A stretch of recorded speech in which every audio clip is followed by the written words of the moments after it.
order to impose a 10% global tariff under Section 122 over and above our normal tariffs already being charged. And we're also initiating several Section 301 and other investigations to protect our country from unfair. Stop everything. While the media was celebrating a death blow to tariffs, Trump just dropped a 10% global tax using a legal loophole they completely forgot about.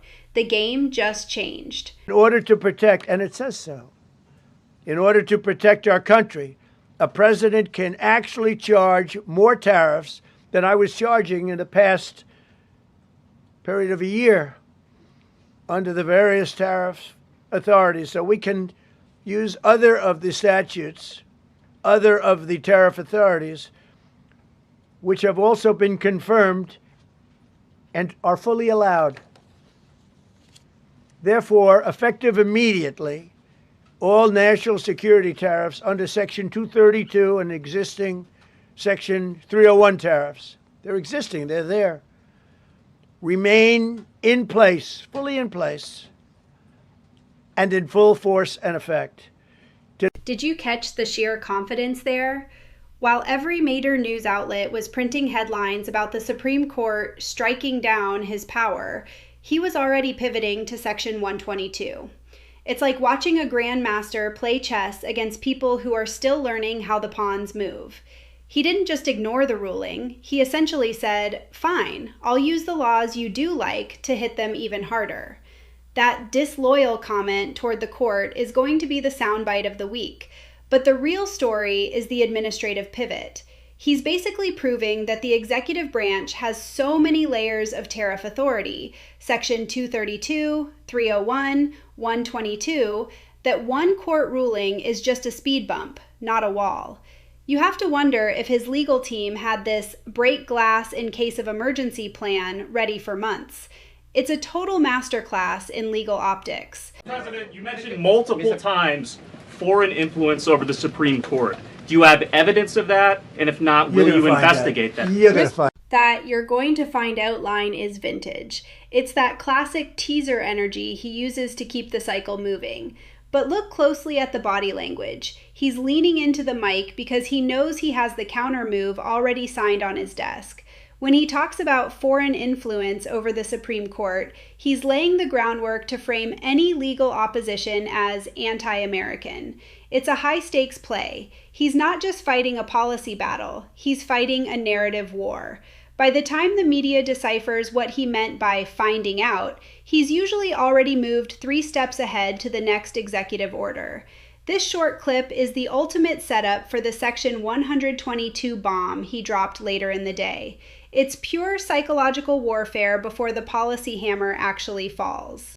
I would also like to take a moment to address today's Supreme Court ruling, and I would note that I did not change a single word in my speech post the ruling. President Trump will always put our national security and Americans first. And as I have said before, the president has multiple tools in his toolbox. Let's be clear about what today's ruling was and what it wasn't. Despite the misplaced gloating from Democrats, ill-informed media outlets, and the very people who gutted our industrial base, the court did not rule against President Trump's tariffs. 6 justices simply ruled that IEEPA authorities cannot be used to raise even $1 of revenue. This administration will invoke alternative legal authorities to replace the IEEPA tariffs. We will be leveraging Section 232 and Section 301 tariff authorities that have been validated through thousands of legal challenges. Treasury's estimates show that the use of Section 122 authority, combined with potentially enhanced Section 232 and Section 301 tariffs, will result in virtually unchanged tariff revenue in 2026. Scott Bessent is the economic whisperer here, and he's doing something very specific. He's signaling to the stock market, don't panic. By stating that Treasury estimates for 2026 revenue remain virtually unchanged, he's telling investors that the money is still coming in, just through a different pipe. The multiple tools in the toolbox line is the most important part of this whole presser. It's a direct message to the SCOTUS justices that their ruling on IEPA was functionally irrelevant to the bottom line. Notice how he didn't change a single word in his speech after the ruling? That is a massive flex. It implies they were so certain of their backup legal authorities that the loss in court didn't even warrant a rewrite. It turns a massive legal defeat into a minor clerical adjustment in the eyes of the global markets. McConnell was blocking the SAVE Act this morning. I think it's partially just out of meanness. He doesn't like Trump. Trump got him in office, sadly enough. He helped him in that last race extensively. And that's one thing I value in this game is loyalty, and apparently he doesn't. But he's blocking the SAVE Act, or is he? Is it him or a staff member? Because, as you know, he's a lot like Joe Biden was in his last few days in office, or last years in office, last 4 years really. His cognizant level is diminishing daily. You know, I've always remembered we had a chairman of a committee, and I asked in our conference meeting, I asked if how much money was in this bill, and she responded, "I don't know. Next question." And I said, "No, how much money is in this dadgum bill?" And his immediately staffers were like, "You can't be asking that. You can't be asking that."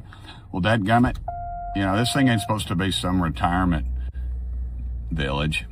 It's supposed to be the United States Congress and the Senate. But here's what it's turned into, and it is wrong.